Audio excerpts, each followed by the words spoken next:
Good morning, everyone. How's everyone doing today? We hope you're all safe and well, especially with the weather we've been having lately. And it's a very rainy morning.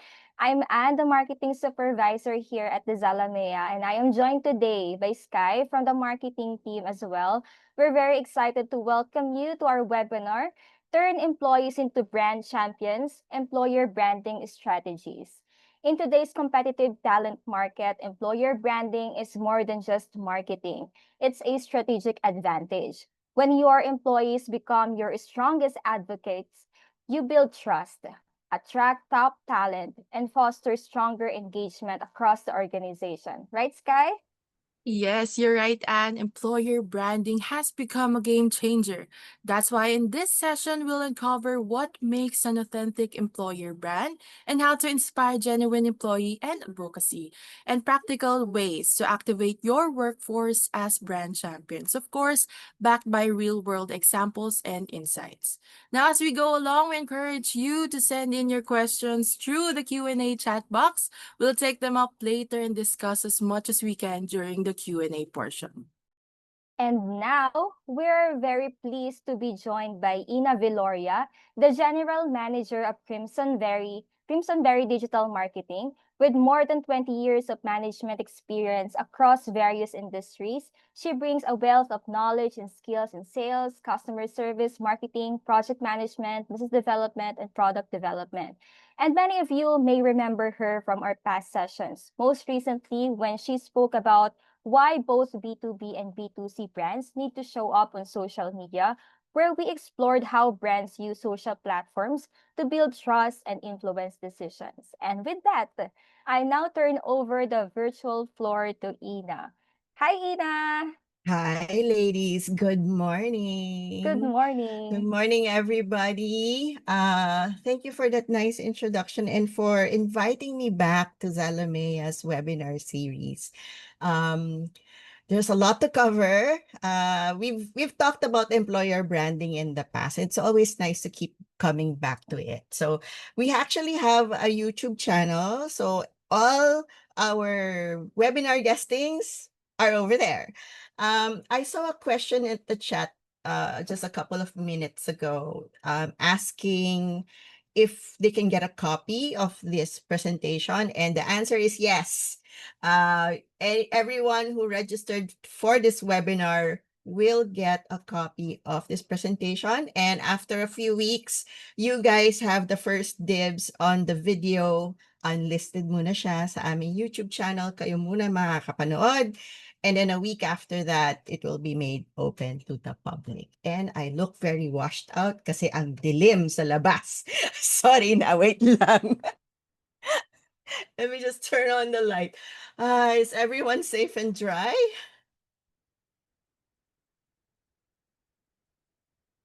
Ayun. So, show of hands po muna. Who here has heard of the term employer branding or online recruitment, or three terms: online branding, online recruitment, and employee advocacy? So, taas kamay sa mga nakadinig. Ayan, I'm seeing two people raise their hands.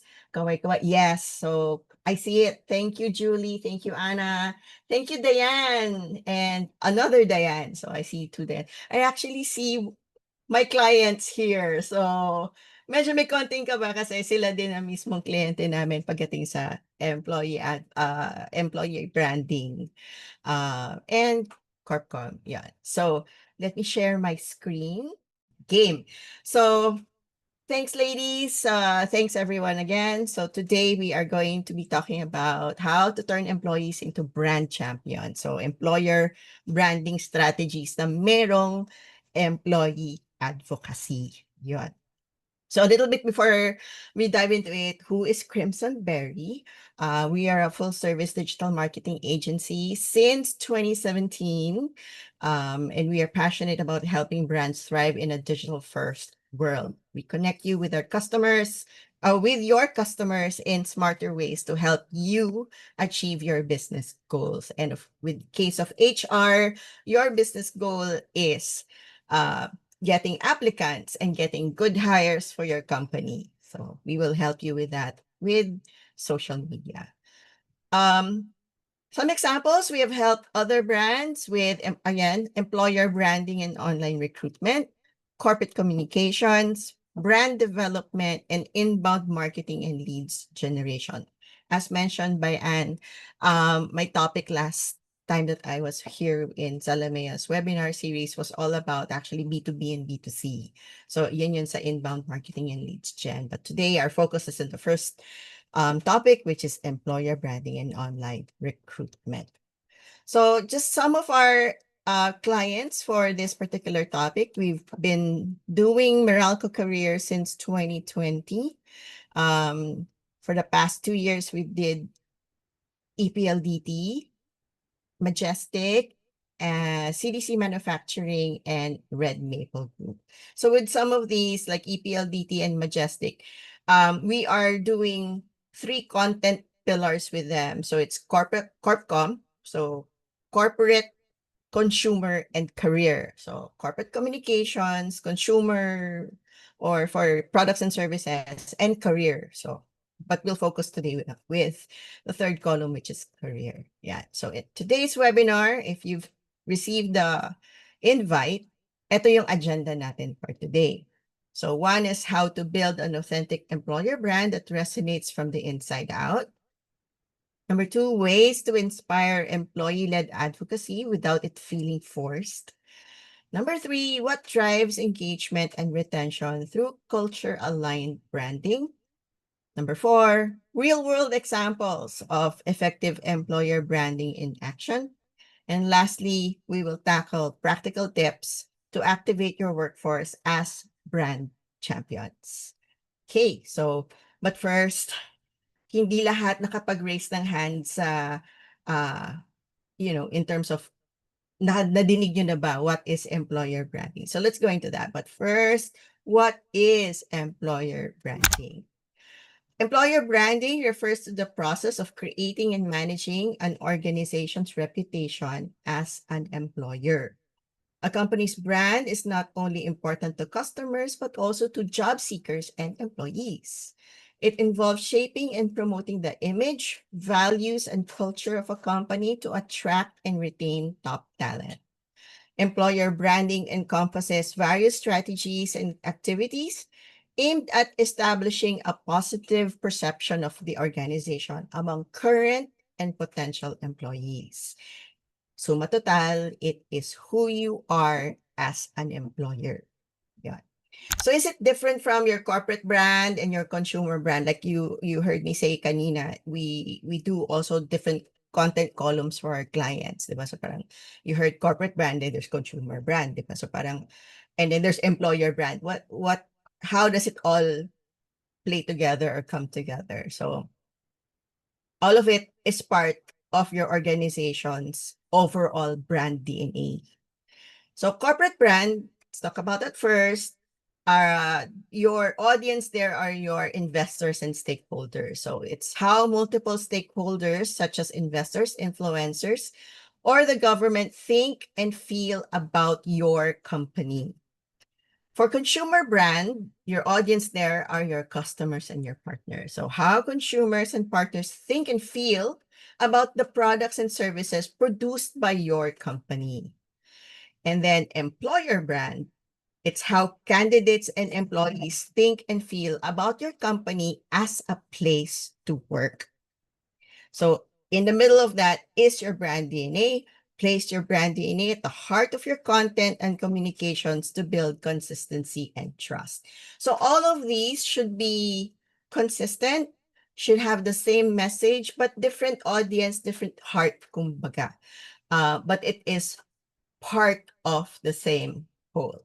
Yeah. So now, first topic natin, how to build an authentic employer brand that resonates from the inside out. Elements muna tayo of employer branding.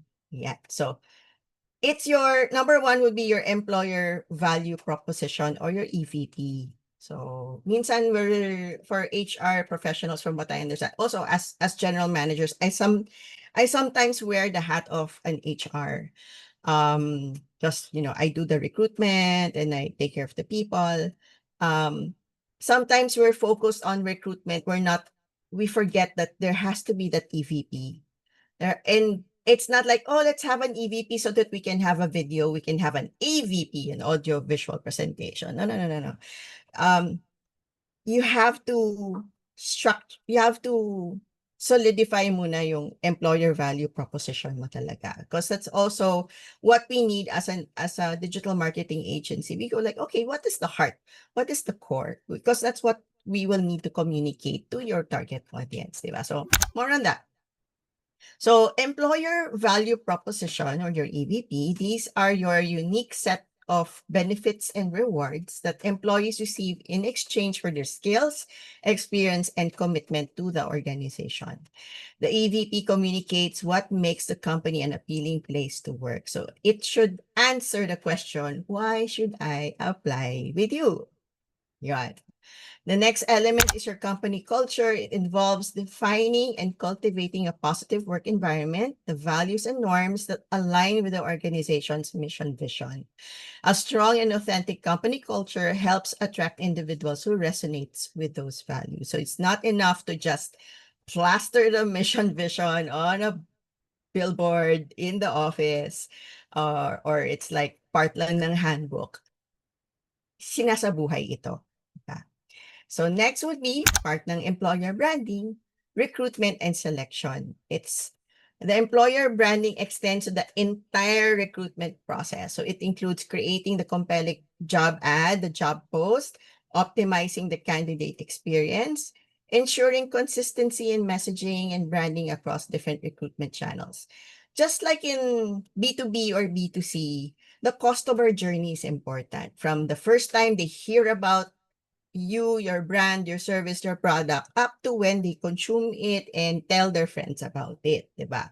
In the realm of employer branding, that is from the time they see your job ad, or they see your social media, or they see your posts, employer branding post ninyo, until they apply. So yung experience nila on how they filled out your form, the recruitment process, hanggang sa na-hire sila, hanggang sa nag-onboarding sila, hanggang sa permanent, 'di ba? So that's their journey, that's part of it. That's ano yung experience nila doon. Number 4 is your, again, employee experience. Andun na sila, di ba? So, an organization's reputation as an employer is built on the experiences of its employees. It includes factors such as work environment, career development opportunities, work-life balance, comp and ben, employee engagement initiative. So providing a positive employee experience contributes to a strong employer brand. And then, of course, communication and marketing. So use various communication channels such as social media, websites, and career fairs to promote your employer brand. Showcase employee success stories, share information about company values and initiatives, and online and offline ways with potential candidates and current employees. So yan ang key elements of employer branding. A well-established employer brand can lead to several benefits, some of which are you get to attract high-quality talent. You reduce recruitment costs because sometimes may passive di ba? May passive applicants na nangyayari. You increase employee engagement and retention. You enhance your organization's overall reputation in the job market. And overall, yan yung nararamdaman ng mga tao pagdating sa employer branding. If you as HR, I think most of you guys are HR professionals because I know that's the audience of Zalamea. These are the things that you want, di ba? That when you get resumes, these are quality talent. These are you're able to reach the right people that you need, people with the right skills that you need.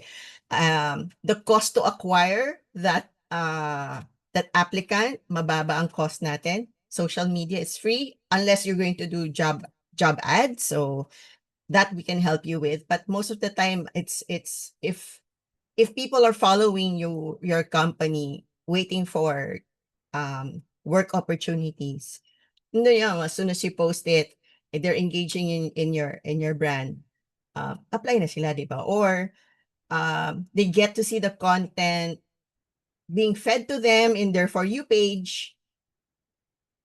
Libre na yon, wala kayong ginastos doon, di ba? They see it, they apply to your company kasi may call to action doon. Yan. And then, maganda yung interaction ng mga tao sa branding nyo. Okay. So, tying it all muna to social media.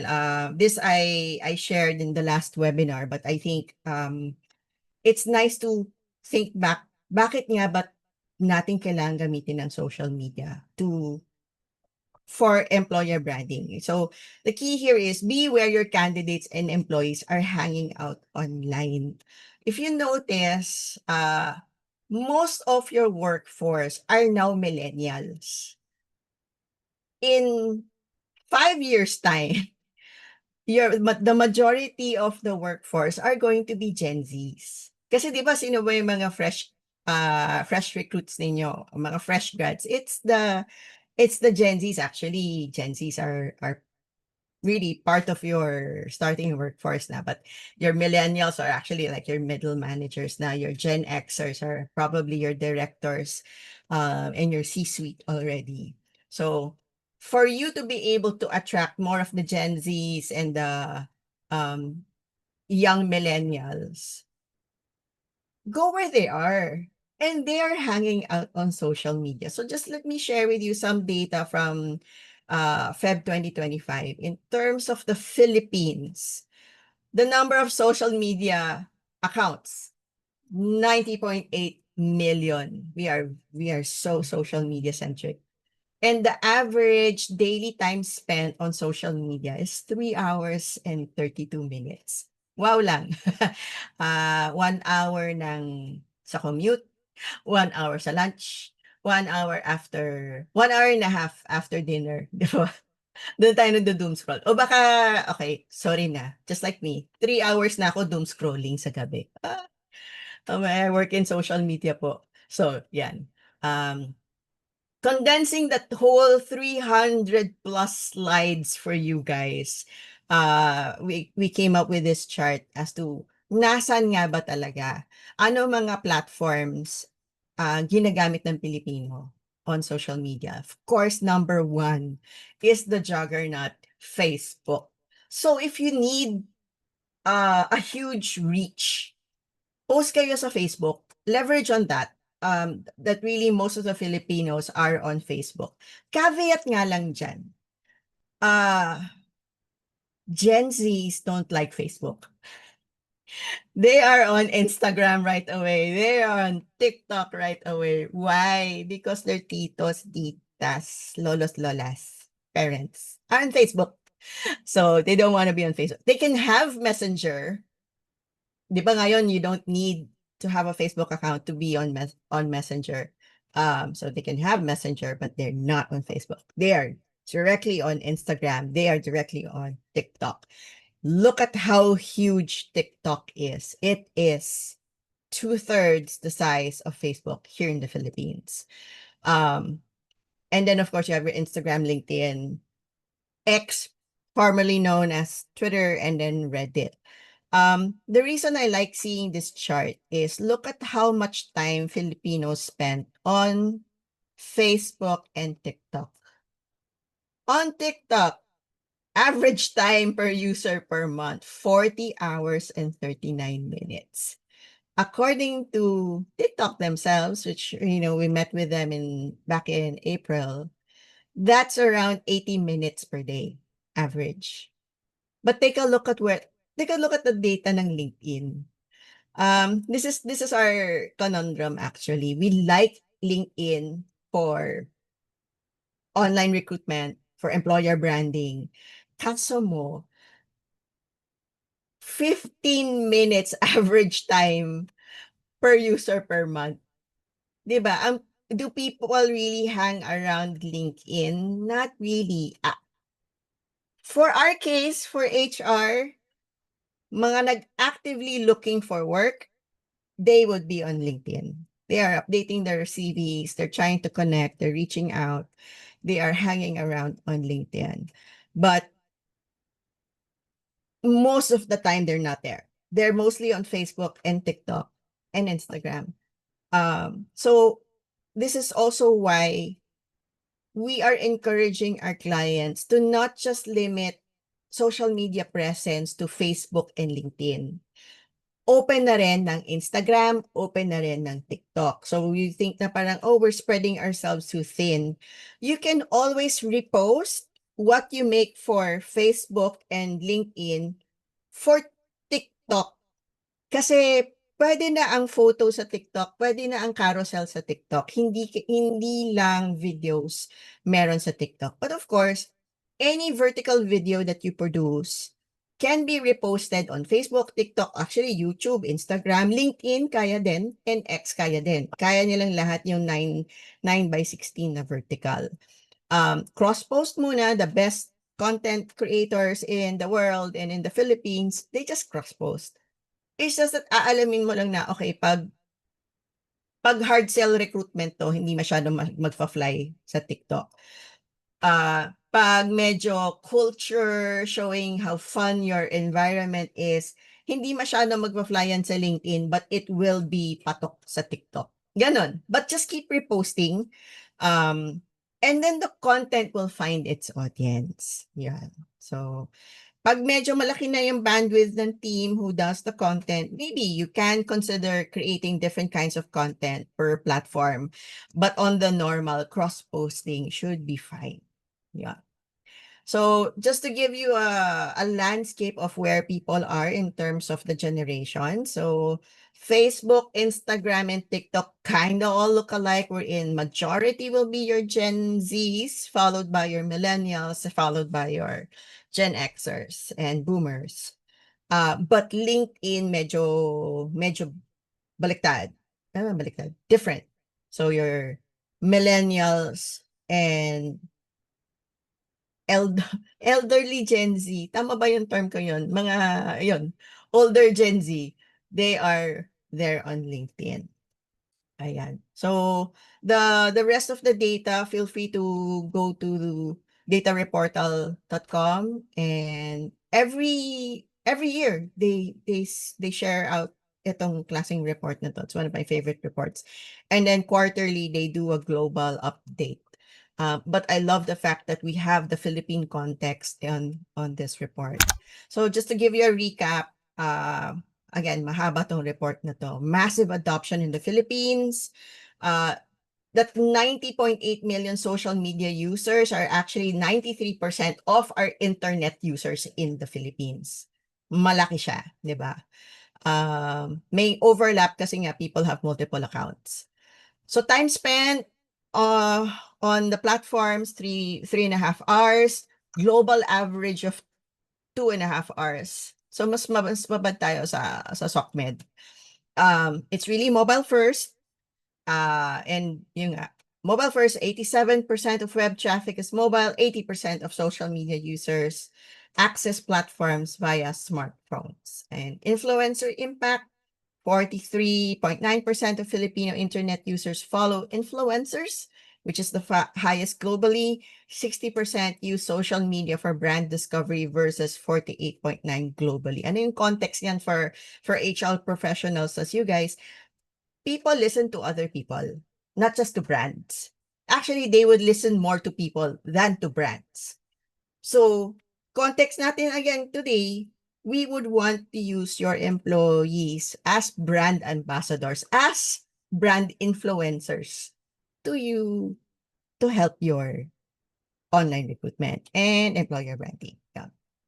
Just a little aside, social commerce, 40% of Filipinos buy directly through social media, especially on Facebook, Instagram, and YouTube, and TikTok. Yan. So that's number 1 done. We move on to number 2. Yan. Ways to inspire employee-led advocacy without it feeling forced. I'm seeing questions. We'll field them later. But please continue to post your questions there para later marami tayong ma-discuss. I want to go through the slides quickly so that there's more time for Q&A. I actually like the Q&A portion better because I can always think of this topic, but it's nice to hear from you guys and learning what else needs to be discussed, diba? So, going through this now, our topic number 2, yan. Inspiring employee-led advocacy requires focusing the program around the needs and experiences of the employees themselves, thereby ensuring the contributions are authentic rather than feeling forced. 'Di ba? Alam mo 'pag pilit, alam mo 'pag medyo, parang pinilit lang silang gawin 'to, walang hindi kita sa eyes, they're not smizing, 'di ba? So, here are some ways. So, number 1, let's demonstrate the value to the employees muna. So, to overcome the natural skepticism employees may have about adopting a social media program, they must understand what's in it for them. Ba't ko 'to gagawin? Why do I take away time from what I'm supposed to do so that I do social media, 'di ba? Parang baliktad na. Dati 'di ba pagagalitan tayo, sabi ko, "Uy, ba't ka nagso-social media sa trabaho?" Ngayon parang paki-social media naman while you're at work. Medyo weird. Now I'm like, social media is my work, 'di ba? Weird lang. Hey, things change. So the program needs to be employee first, focusing on their development rather than strictly on pushing company content. Diba? May say. So build professional reputation. Employees who share quality content regularly are able to build visibility and position themselves as thought leaders in their industry. This professional growth leads to more LinkedIn profile views and faster network growth. So impact to the business, so ano yung value sa employees ng doing all of this? Impact to the business, employees should understand how their sharing helps the organization succeed by driving brand awareness, helping sales efforts, and supporting future growth through attracting quality hires. Employees in a formal advocacy program credit the program with having a positive impact on their own careers. So it increases engagement. Advocacy programs can increase employee engagement, with employees at socially engaged companies being more likely to feel optimistic about the company's future and more likely to feel connected to coworkers beyond their core teams. People naturally love to be heard and be part of bigger company initiatives. Parang total, they post naman about their work. Diba? Everyone posts on their social media is a new journal, di ba? People are posting because, they want to commemorate a milestone, parang share. So, why not, di ba? Encourage it na rin using a structure like an employee advocacy program. So, next, let's cultivate authenticity and trust. So candidates are highly sensitive to messaging, able to detect manufactured employer branding. True advocacy must reflect the reality of the workplace. So focus on people and relationships. So approach the strategy from a people perspective, POV. Yeah, di ba? Kaya ang dami nagpo-post POV. Yeah. So there's a reason why that trend or that meme, that trend or that posting style never goes out of style because it's really people focused. It's your perspective. It's your story. So, aura farming people's stories talaga with regards to employer brand. Yan. So this helps build trust and maintain reputation. The narrative should be less about business achievements and more about the employees themselves, emphasizing empathy and authenticity. So let's share real employee stories. Use storytelling to highlight real-life employee experiences that genuinely demonstrate the company's culture and values. Authentic content includes employee spotlight series, video testimonials from diverse team members, and behind-the-scenes content. Get ready with me as I whatever. Or ano ba, parang naman nakita ko, POV, it's your first time or your first workday, ganyan. It's nice content because it's their story. It's from people's perspectives mismo. Or we capture that as a brand, we shoot that as a brand, pero hindi siya manufactured na parang, oh, ito ang script ha, follow mo to, tapos i-direct mo ito. No, no, no. We sit down with the chosen person that we want to feature, and we go, interview mo na, in-interview namin yan, na parang, okay, paano ka nag-start dito? When did you start here? And then, nasaan ka na ngayon? Ano ang posisyon mo ngayon? Ano yung journey mo for that kid? Okay, so parang nakikita na natin ano yung pwede nating going story there or and then it shapes itself. And you're like, okay, sige, so start this way. So instead of us coming to the client's office ng meron na kaming naisip na script, we interview, then we get the story from there, then we shape the stories from there. So kaya mas authentic ang dating, di ba? So encourage unfiltered glimpses. The authentic and personal nature of platforms like TikTok means that transparency is key. Share real stories, such as celebrating a team member's birthday, hosting a virtual meeting, or showing the workplace. Caveat on showing the workplace: please make sure that you have social media and cybersecurity policies in place, because for sure there are certain portions of your company that you don't want the public to see. Making sure lang that nothing confidential gets seen on camera. Diba? So if you're going to show the workplace, ingats lang, or turuan natin ang mga tao natin anong pwede, anong hindi pwede na makita. One thing that we also tell when we're shooting or creating content na ganito for employer branding is, if let's say we're featuring someone at their desk, and nakita namin may picture frame ng kanyang family, we ask, are you okay na makikita ang picture ng family mo or makikita ang picture ng baby mo? We actually don't recommend na makita yan to protect their privacy. But if the person says, no, that's fine, I'm proud, they're the reason why I do what I do.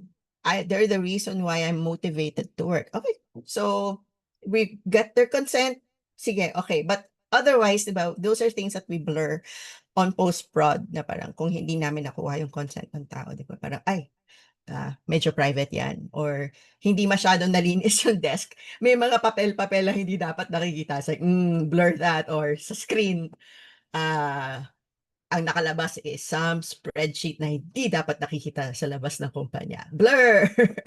Please blur. Yeah. So address negative feedback. Of course, there are trolls. And sometimes if someone had a not so good experience at a certain company, they will troll on other people's content about that company. So if you have a community management team and they troll your brand page, that can be addressed. You can hide it and then DM the person. Medyo mas mahirap lang if it's like someone else's page or someone else's content. They're doing their POV, they're doing their ano, tapos doon nagbabash sa ano nila. Address the negative feedback. Maintain a balanced perspective by addressing rather than suppressing the negative feedback promptly and professionally. Managing online reputation demonstrates attentiveness and care for employees and candidates. So number 3, strategic implementation and support. Implementing the program thoughtfully, starting small, and providing structural support prevents it from feeling like a compulsory task. So start with internal champions. These are the ones that you've already identified na parang, oh, okay, malakas ang social media following nito, or they naturally post about their work and your brand anyway, di ba? So start small by focusing efforts on employees who are already active on social media and are natural storytellers. Use internal surveys or LinkedIn analytics to spot these potential advocates. So these early adopters can serve as ambassadors as the program expands, as your employee advocacy program expands. So LinkedIn analytics kasi, especially if they've tagged you as their employer, you can see who among your employees are posting, are commenting, are engaging, are sharing content from your page. Or again, as kung part na sila nung parang identified sila sa your organization, makikita niyo talaga yung activity nila sa LinkedIn. Yun. If you have like a company hashtag or something, I know hashtags are dead, but it's nice kasi just for tagging and organizing. But if let's say people in your organization are creating content, if your page is tagged or they use a brand hashtag or your program's hashtag, mas madaling makita na, oh, they're naturally posting about our company anyway. No? Secure leadership buy-in. When senior managers and executives lead by example and participate actively, employees are much more likely to see the program as a priority. This is something that we always encourage. Kung let's say wala pa talagang employee advocacy program, we tell our clients' executive team to be the first ones to share. Because especially in LinkedIn, the executive voice is actually strong. If you're the one reposting your company's CorpCom content, so makikita parang lead by example talaga na, okay, when they share, they're able to put their spin on things or their story or their POV on things. So, ganun na rin, makikita ng mga tao paano ginagawa yun, di ba? Provide training and guidelines. So employees often hesitate because they are unsure what they should and shouldn't say on social media. Providing social media training ensures employees are effective in sharing company-related content. Training should include how to build a top-notch professional profile and clear social media guidelines to address any worries. So segment your audiences. Segment your audiences.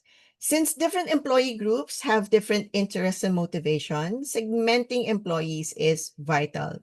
This structure helps determine the unique support, training, and rewards required for each group. So if let's say you have like your marketing team or office-based team, or you have your field-based team, ganon. Or if you have kahit gawin natin different locations, di ba? Your headquarters is in Makati, your factory is in Laguna, your other factory is in Cebu. You can make localized content. Yeah. So segmenting those audiences. So content strategy and recognition, the quality and relevance of the content provided are crucial for motivating employees to share. So let's prioritize relevance. Content relevance is crucial for inspiring sharing. Strive for a balance where at most 25% of the content is company specific. And then the rest are their POV, focused on them, focused on their story. Content shared should align with the employee's interests, which extend beyond the company's internal happening. So I've seen employee content where, let's say they have an informal run club. And they do runs, they run dun sa parang Makati Car Free Day, Sundays, ganon. So yun yung content nila, sa nagkita-kita sila, ganyan-ganyan, or they did yung mga parang, yung paint and sip kind of thing. Na, cute, diba? It's like, oh, nagkikita-kita sila after work or beyond work. So that's nice that the company is encouraging those kinds of relationships being formed. So encourage customization. Provide employees with pre-populated comments alongside content, but allow them to add their own voice. So parang bigyan nyo na ng templates. Bigyan nyo na pwede nilang i-meme, di ba? So, uso naman ngayon, di ba? It's like you make your own version of some other content that you see. May mga trending styles, trending memes, trending videos, trending audio. Gawan na, parang bibigyan niyo sila ng kit na pwedeng ganitong style, ganitong content, ganitong template, pati yung caption, bigyan na rin ng parang template so that they know how to start things off. And then, they can do their own spin afterwards. So, offer recognition and incentives. Establish employee advocacy programs that offer recognition and incentives to encourage active participation. Think of ways to recognize participating employees, such as profiling those with the highest engagement rates in a corporate newsletter, or they get to win a VL, or they get to win a staycation, or some other incentive that's pasok sa ano ninyo, sa company ninyo, 'di ba? And then ask for feedback.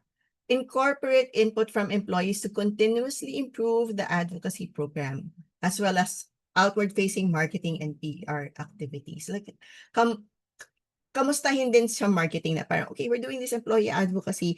How is it impacting sales? Is it may impact ba sa PR? May impact pa sa overall company brand, not just as our employer brand, di ba? Yeah. So you're hearing me na parang, okay, employee advocacy, tapos naisip nyo, parang employee-generated content din to. Hindi naman one and the same. Same but different. Same. Let us know the difference. So, they are related, but they are not identical. Let's break it down. Advocacy is your structured program with a purpose. See, EGC or employee-generated content, hear it as UGC, di ba? User-generated content pagdating sa products and services. This one's your employee-generated content. It's the material that fuels your advocacy program, di ba? So, let's table it. Yan. So, pagdating sa employee advocacy, it's a structured program. EGC, the raw material that fuels it. So, yan yung definition, yan yung structure, how you, ano yung pwedeng content source, examples, and measurement. Again, you don't need to screenshot this, but if you want to screenshot, ano ba ako? Maganyan, screenshot this. But you will get a copy of this presentation naman. Yeah. So, think of advocacy as the strategy and EGC is the key ingredient. A strong program can harness EGC and it adds direction and scale. For HR, this distinction matters. Advocacy aligns employees with your brand goals while EGC captures their unfiltered voice, which is why it's important to give them policies and to give them guidelines. Not to curtail their creativity, pero para lang nasa lugar, para wasto, 'di ba? Para maganda na, although doon din makikita na parang ano bang tunay na saloobin ng mga tao sa brand ninyo, 'di ba? Then maybe there's something that needs to be addressed. But overall, it's nice to see how people see their work, how they are perceiving their work and the work environment. Lalo na marami na ang return to office, 'di ba? From what I understand din, ang Gen Z gusto nila ng office. They want to be in an office because they have spent 3 or 4 years of their uni life, of their college life, in front of a screen. Sila yung school from home, 'di ba? Generation. So they're craving actually the office life. They're craving the tangible, having people around in the office. So yeah. That's number 2 done. Number 2 pa lang tayo, pero okay lang. Let's go to number 3. What drives engagement and retention through culture-aligned branding? You've heard me say this before. It's your EVP, your employee value proposition. So the alignment of branding with company culture, often encapsulated in a strong EVP, is crucial for driving both employee engagement and retention. So to get effective social media communication, so parang okay, parang inisip natin, EVP, so kailangan ba natin sa SOCMED siya? Core, kasama sa core si EVP. Let me show you how it all ties in together. Kasi baka you're all rushing to, we need to be on social media or we need to have our careers page na on FB. Sige, tama yon. Let's do that. Let us help you do that. Pero tingnan muna natin the whole that will help you make your social media effective. Unang-una dyan, your employer branding. Andyan yan. Inside that is your EVP. Kasi ano ba yung pag-uusapan natin, 'di ba? Ano yung ipapakita natin? Let's condense it. Let's encapsulate it with your EVP. It will help now create a comm strategy which includes your visual identity and your communication channels. So communication channels, kasama dyan your offline activation. So if let's say you go to job fairs, like, na sumasali kayo sa mga peso fairs, di ba yung mga government organized job fairs. Your careers website is part of that, and your social media. So it all ties together. This also includes nga pala sa careers website. If let's say you have a job listing sa Indeed, or if or may page din kayo sa JobStreet. So what we like doing is kung ano yung maaayos namin na about you guys for your social media, we are mirroring that on your Indeed and your JobStreet para iisa ang kwento. One of the things that we see kasi when we do an audit of the content for employer branding is yung about us na ginagrab sa website, sa corporate website, sinasalpak lang sa Indeed tsaka sa JobStreet. So pag binasa mo ngayon yun, ang dating niya is as if you are a target customer or a target investor. Consumers, product and service ang orientation. Pero hindi, dapat yung communications mo doon or yung text na binabasa doon is more about you as an employer. Diba? Parang, okay, you're reading it's like, product services for your, how you deliver products and services. Parang, teka, hindi yun hindi yun yung why are people on your Indeed or your JobStreet? They're there to apply for work. Kaya din it's nice when you have a separate social media page for careers or recruitment. Kasi iba yung audience, iba yung communication style, iba din yung sinasabi nyo dun. Although, pag sa start muna, like what we do nga for our other clients, di ba?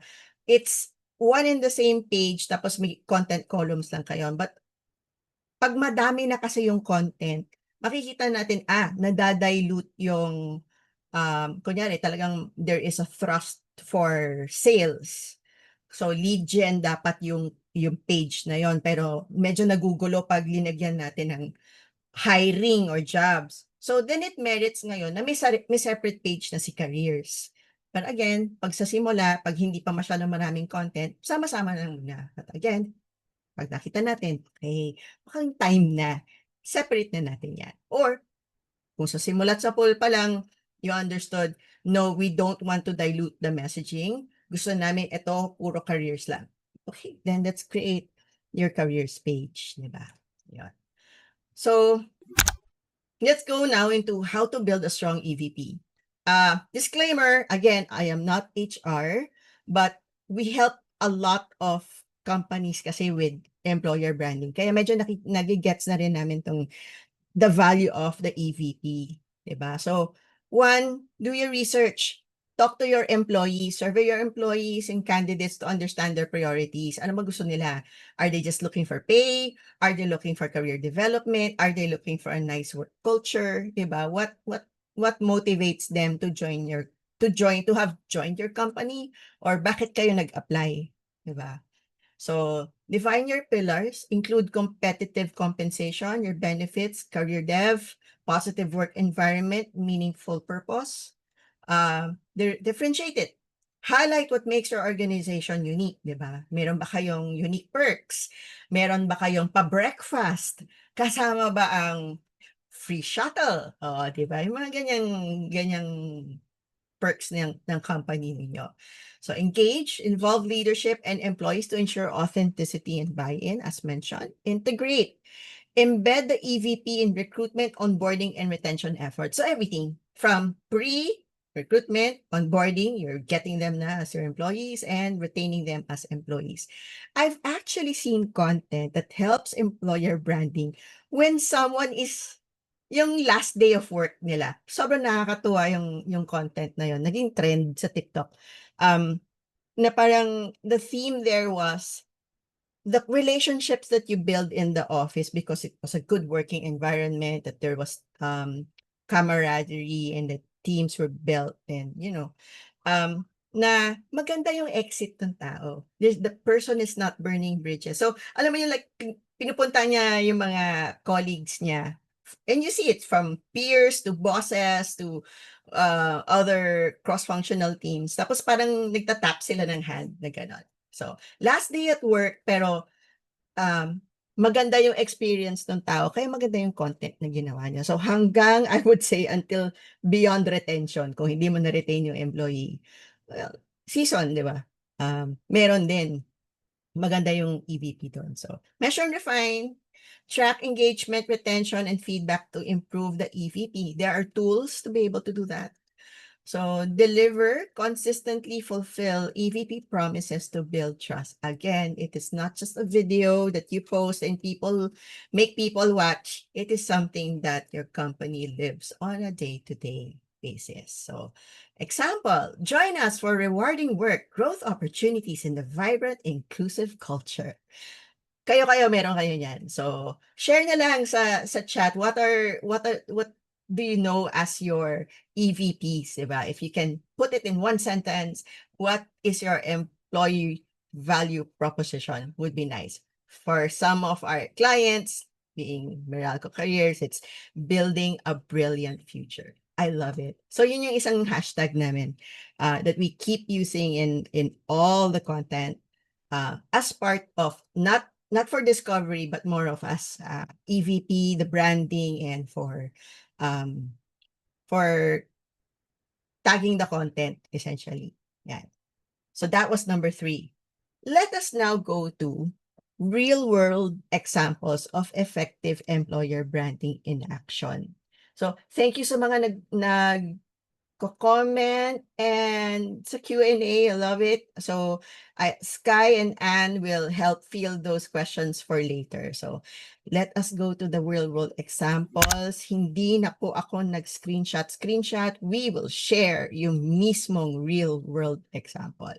So this is Meralco Careers. Again, we've been servicing this page since 2020.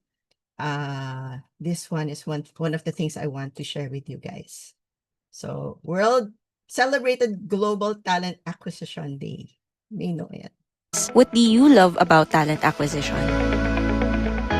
Meeting incredible people every day. Helping candidates find their dream role. Making an impact on careers and lives. Partnering with leaders to shape the future of work.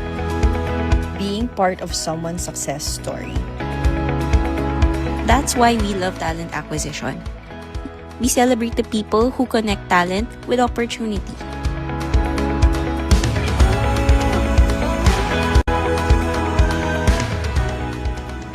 O, diba? So, real voices po nila yun. Let's go to this one for EPLDT. They celebrated their for their employees, yan, 25 years. Madami. Magtulungan kami para matapos ka agad. That's very unforgettable for me. Last year, we were able to give back sa mga schools, sa communities. Namigay kami ng computer sets. Na-feel ko na we were able to help not just the school but also specifically the students. Sunod-sunod may mga support na kailangan namin gawin. Kailangan namin i-organize tapos magtulungan kami para matapos ka agad. Madami. Pero sa akin tumatak yung syempre yung mga Ayan. So, couple of more. Nawala yung aking ngayon. This one with Majestic, we really focus on the employees. So like this one. Video has no sound. Yeah. Ano to? Moving picture siya. So we get the, may iba kasi ayaw magpa-interview sa video. So, kuha na lang ng testimony tapos gagawa ng art card na ganyan. And then this is one of the, not our client, but I love their content. So I just wanted to share this with you guys. Day in a life, parang EGC, pero actually nasa brand page nila. So pwede din yun. So this one's a day in a life niya. Hi guys, I'm taking you to the office with me for a day in my life as a recruitment marketing manager at Security Bank. Alright, so it's 8:30 a.m. and we've just arrived at our head office on the HR floor. I've booked my desk for the day and I'm checking in. Ta-da! All done. I start the day off by saying hi to my teammates and checking my emails. As a recruitment marketing manager, I'm responsible for Security Bank's employer branding, which includes our new Security Bank Careers TikTok. So here we are shooting our first video. And then it's my favorite time of the day, lunch break with my teammates. After lunch, I stayed in the focus room to edit the TikTok and catch up on work. At 2 p.m., me and my coworkers went out for coffee. Our head office is located in Makati, so there's lots of food and cafes around. To wrap up the day, we celebrated the launch of our TikTok account with pizza in the office. And just like that, it's time to go home. Here at Security Bank, we enjoy a flexible work setup, so we don't go to the office every day, but I hope you enjoyed this quick day in my life. If you would like to apply, make sure to check out Security Bank's current openings. Bye! Diba? I love it. I love the content. So, yay to young people who create content like this. And for sure, you have people in your organization with the skills and talent to do this. If not, you can always outsource to Crimson Berry. We have the Gen Zs who can help you craft those kinds of content for you guys. So that's number 4. Now let's go to practical tips to activate your workforce as brand champions. So yun na. To activate the activation of your workforce as brand champions primarily revolves around implementing formal employee advocacy programs, shifting the focus of recruitment towards a broader marketing perspective, and prioritizing authenticity and engagement. So let's formalize the program and set career goals. Medyo paulit-ulit pero kasi yun at yun talaga in terms of employee advocacy. Establish that formal structure. Employee advocacy is defined as the structured initiative, as we saw, it's the framework, where employees share curated or personal content to promote your company or brand. Developing a formal plan and program is necessary for employees or to empower employees to share content effectively. Define the goals and the strategy. Start by defining your program goals related to marketing. So is it increasing brand awareness? If it's sales, is it going to be to drive leads? Or recruiting and boosting employer brand awareness, increasing job views and applications. Then, of course, set measurable objectives. Define key performance indicators and set SMART goals. Track metrics like reach or impressions, engagement, and leads generated. Again, there are many tools that can do this. Even the native platforms of Facebook, Instagram, TikTok, they all have analytics for us to be able to check these metrics. Yan.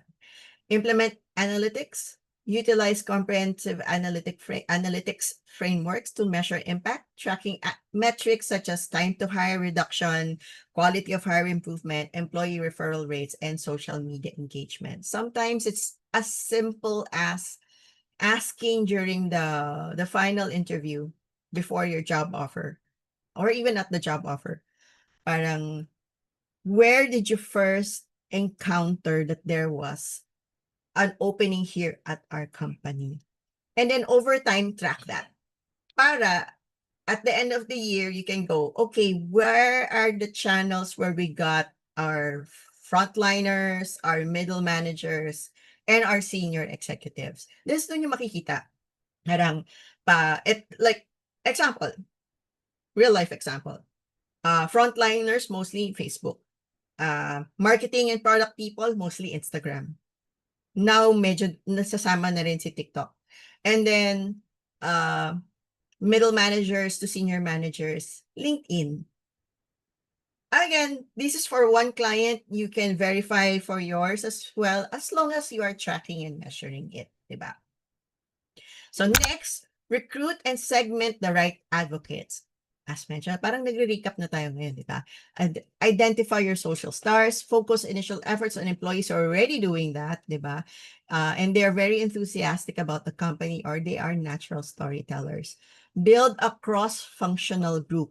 Make the advocacy group cross-functional and consider leveraging the power of quiet people who possess strong networks, not just extroverts. Kaway-kaway ang mga introverts dyan. Hindi balata. major introvert po ako. Ayan. So, The Power of Quiet. I love that book. Yeah.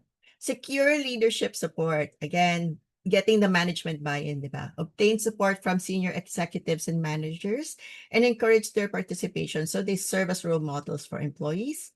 Segment the audience. Segment employees because different groups will have varying interests and motivations.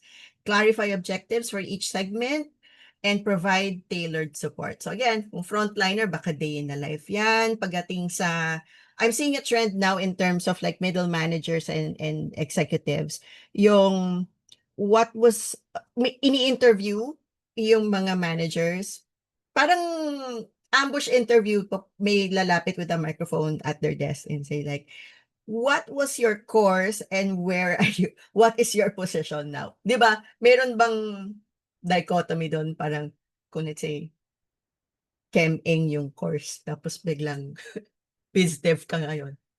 Or ano ba yung course mo at ngayon, sobrang nakakatuwa yung content na yun. So yun. Nakaka-inspire din actually for fresh grads. So parang, so even if I have this course, I can make it to that position using or to that job, diba? Yeah. So educate, train, and provide the guidelines. So demonstrate value to the employees, as mentioned kanina. Outline why sharing content is important to them personally, emphasizing that it helps them build their professional reputations and position themselves as thought leaders. Again, for instance, LinkedIn Elevate or LinkedIn nga, users grow their networks and boost their profile views significantly. Provide the social media training, hold training sessions like lunch and learns or webinars to educate employees on how to use the tools and ensure they are effective in sharing company-related content. Help them optimize their profiles. So again, training pa rin. Train employees in how to build a top-notch LinkedIn profile or social media profile kahit saan. By including a professional photo, writing a descriptive headline, including a detailed summary of their experience, and personalizing the LinkedIn web address. Yung para hindi lang alphanumeric yung ano, it's really their name that comes out. So establish a clear guidelines. Clearly define your social media guidelines to abate the concerns and ensure professionalism. This should include having policies for company data security and obtaining employee consent for promotional content. Next, let's optimize content for authenticity and sharing. Focus on authentic storytelling. Candidates trust the company's employees 30 times more than the company itself to provide credible information. Focus on content that highlights real-life employee experiences to demonstrate company culture and values. Di ba always, parang if you know someone who already works at that company, you go like, uy, kamusta dito? Okay ba yung work dito? Kamusta yung boss mo? Kamusta work-life balance? Yan. So, instead of you just talking to someone, what if wala kang kilala doon, but there, you've seen content from someone who works there and it answers your questions for these things. Share diverse content. Strive for a balance in content types. At most, make 25% of your content company specific.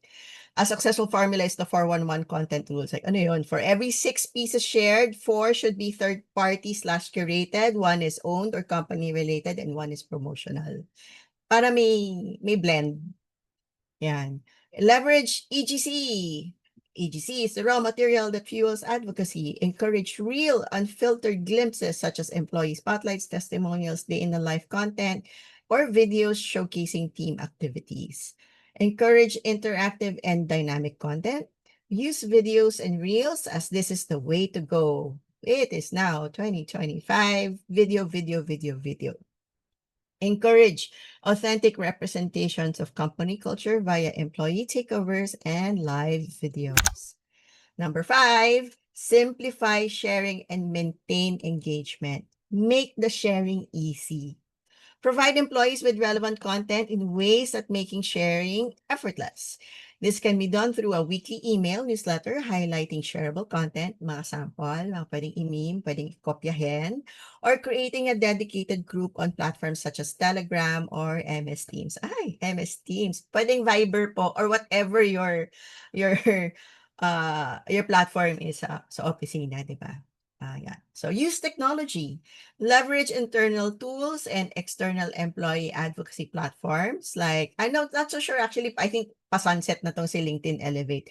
But there is Hootsuite Amplify, and yes, Sprout Social has a premium feature for employee advocacy. So it's an add-on from their base product. Yan, to simplify content curation and measurement. So parang nandun na siya, it's a kit. It's people can just like grab and customize for their own content from those platforms. Regularly reinforce impact and recognize participation. Keep employees engaged by regularly sharing success stories about the program and acknowledging their contributions. Recognition can involve profiling employees with the highest engagement rates in your corporate newsletter. So hindi lang employee of the week, employee of the month, di ba? Make it innovate with this, di ba? Motivate mobile usage. Encourage employees to use mobile applications as mobile users tend to share more frequently. There are many tools to do video editing already on the mobile phone na mismo. So there's sa TikTok, the best to use is CapCut. For Instagram, the best to use is si Edits, yung kanilang native app. But you can use actually CapCut for any platform. Basta just don't publish from CapCut tapos ipopost mo kagad sa TikTok tapos gagrab mo yun na sa TikTok tapos yun yung isasalpak mo sa Instagram. Ang gagawin nyo, create it on CapCut, download it para walang watermark ng TikTok. And then yun yung ipopost niyo sa iba-ibang platforms. Diba? So there, we did all 5 at 11:15.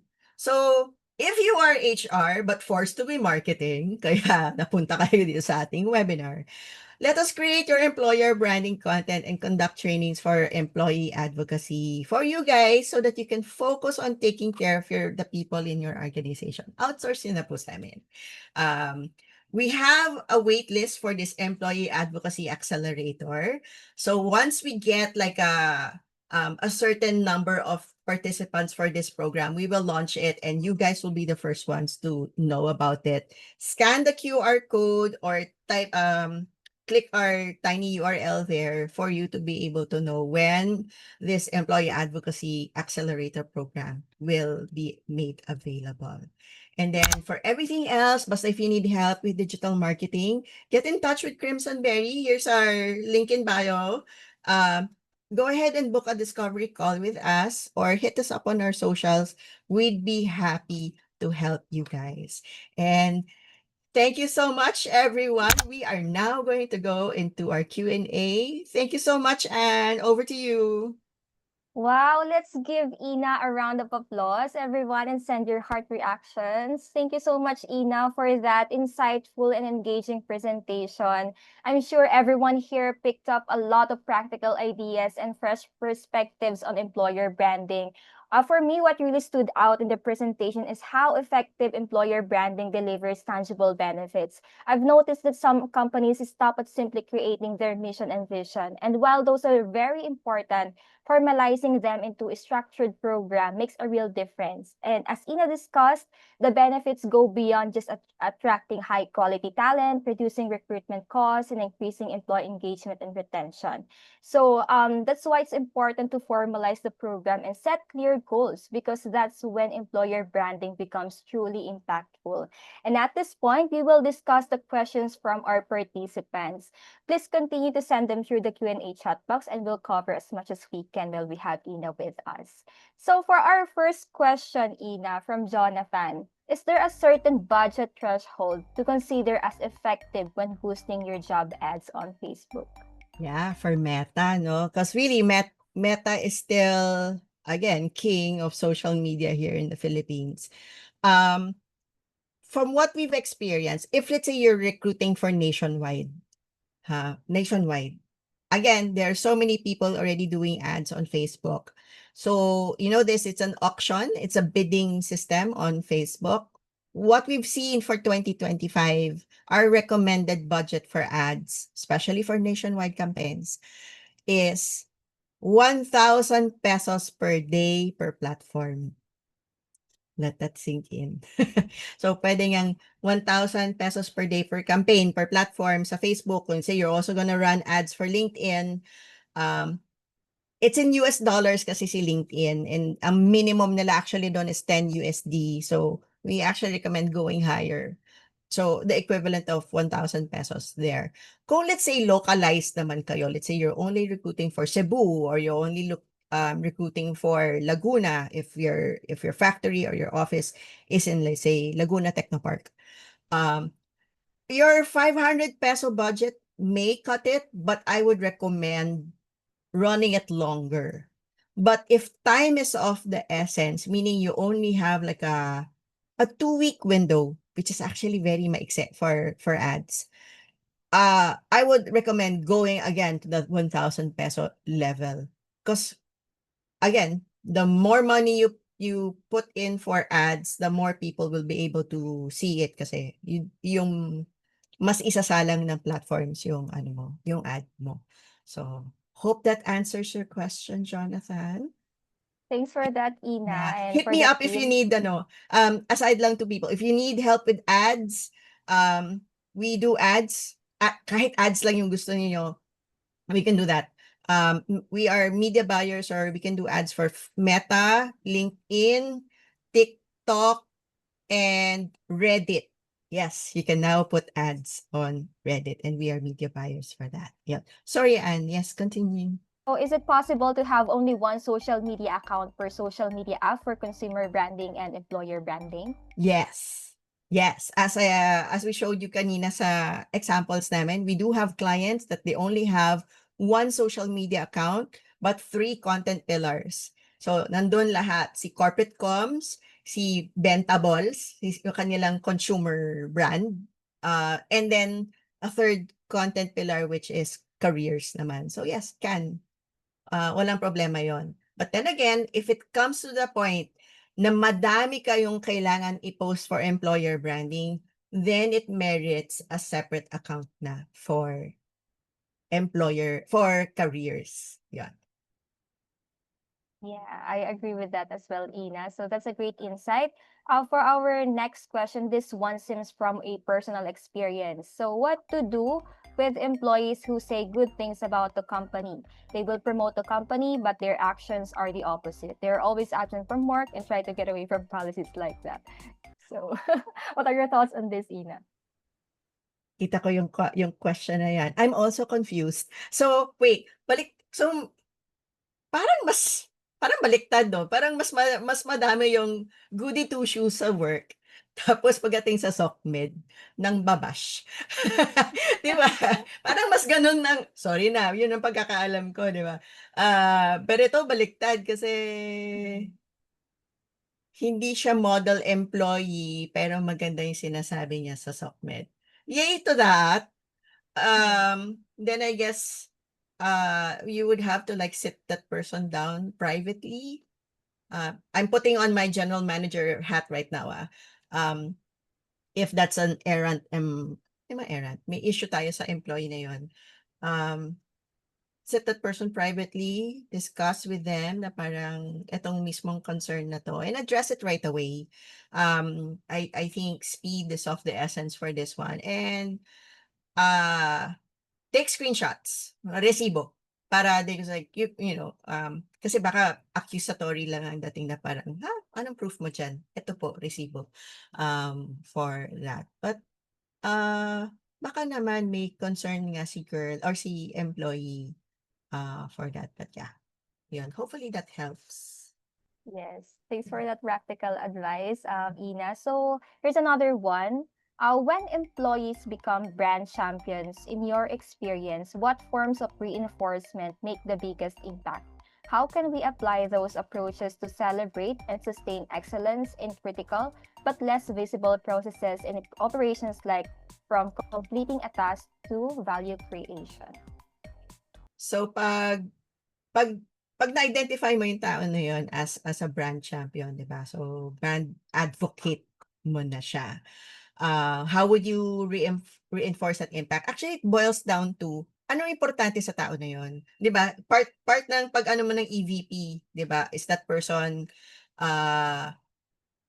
the different kinds of motivations for work. Motivated by money, motivated by perks, motivated by recognition, or motivated by career development. If let's say you've identified that most of your people you want to reward them monetarily, why not? Magpa-GC kayo, magpa-Grab vouchers kayo, pag may budget, di ba, would be nice. Baka naman, intangible things like you can award them a paid VL.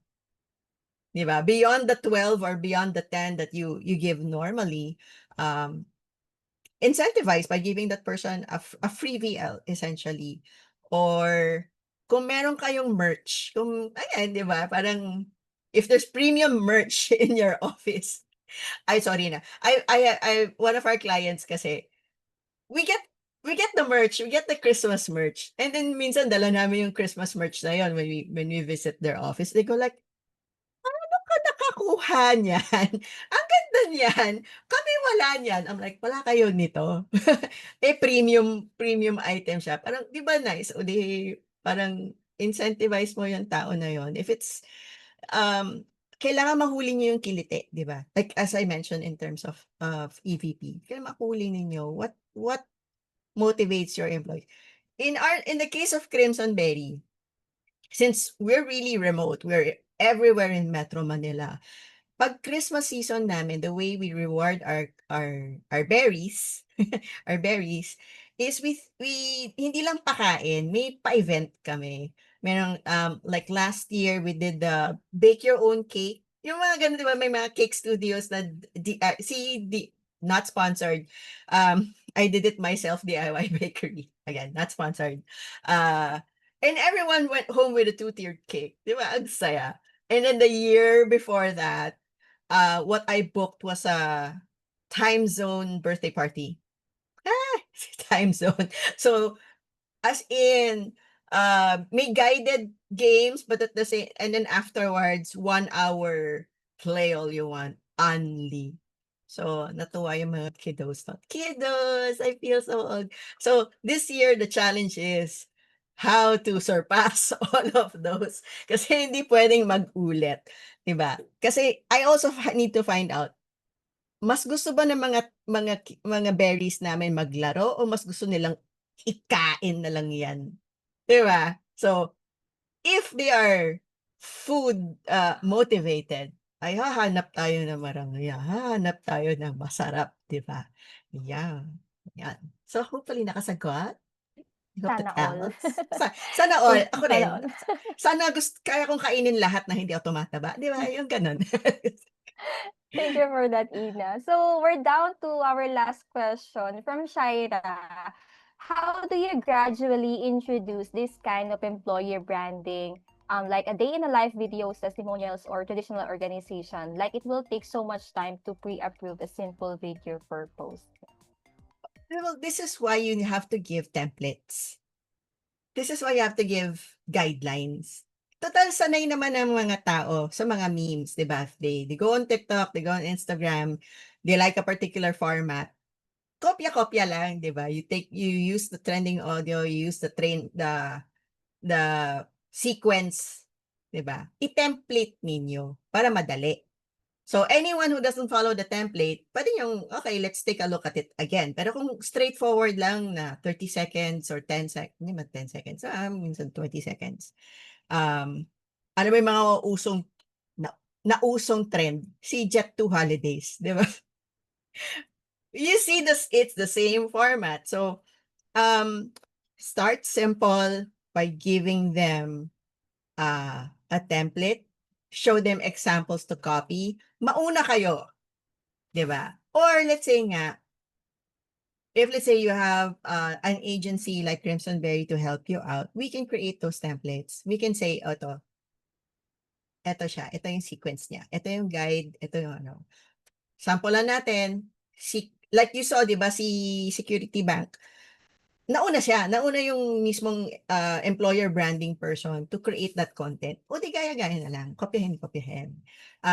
Take a look then in TikTok, search, mapapansin nyo to if you start searching for San Miguel Corporation. alam niyo naman mga feeds, as long as you're looking for a certain topic, suddenly every video with that topic is being shown to you.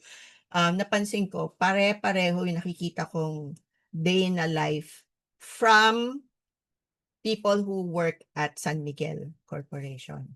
Whether it's Pure Foods or mga divisions sila, pare-pareho. So, tinignan ko yung hashtags. Pare-pareho yung hashtags. I'm like, Uy, employee advocacy program ito. And ang nice kasi it's templated. So that's how you gradually introduce. Pwede yung gawing one theme a month. So pwedeng this month, lahat ng POV. Next month, ang gawin ninyo yung ano yung course ninyo versus ano kayo ngayon? Ano yung ginagawa niyo ngayon? The next month, ang gawin ninyo yung, eto, naging trend to sa TikTok or it's an ongoing trend. Picture lang siya, hindi siya video. So carousel type, yung when you swipe left and right.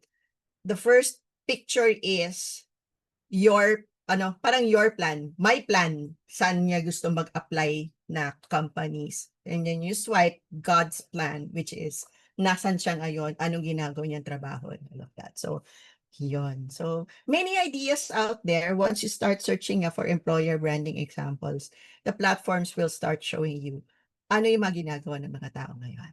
Yeah. There. There. Yun. Ang daming Thank- questions pa, pero parang wala na tayong time. It's 11:30. Email, guys. Yes. Mm-mm.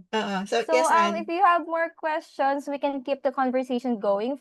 Please feel free to message or email Ina and the team at Crimson Berry Digital Marketing, and they'll be glad to connect and share more. But for now, we're concluding our webinar. And to wrap things up, I'd like to turn over to Sky, who will be sharing a few words. Thank you. Thank you, Hi, Miss Ina. Ina. Yeah, thank you very much for sharing your time, expertise, and valuable insights with us today. Yung time zone talaga at yung kick ang tumatak. And of course, thank you to everyone who joined. Your participation and question made this truly engaging. No? So employer branding talaga is a cultural investment. When employees are engaged, informed, and recognized, they naturally become the most credible, impactful champions of the brand. Kaya naman here at Zalamea, we believe that conversations like this help organizations not only keep up with changing trends, but also build stronger, more people-centered workplace. And we're very grateful you spent your morning with us. And we hope you're walking away with practical ideas you can apply in your own companies. Again, so if you'd like to continue the conversation, please feel free to email or message Ina and the team at Crimson Berry Digital Marketing. No? So they'll be glad to connect and share more. Yun. So once again, thank you very much for joining. We look forward to seeing you in our future webinars. So until then, please stay safe and have a great day. Thank you, everyone. Thank you, Ina. Thank you. Thank you, guys. Thank you, Bye-bye. ladies. Have a great lunch. Bye.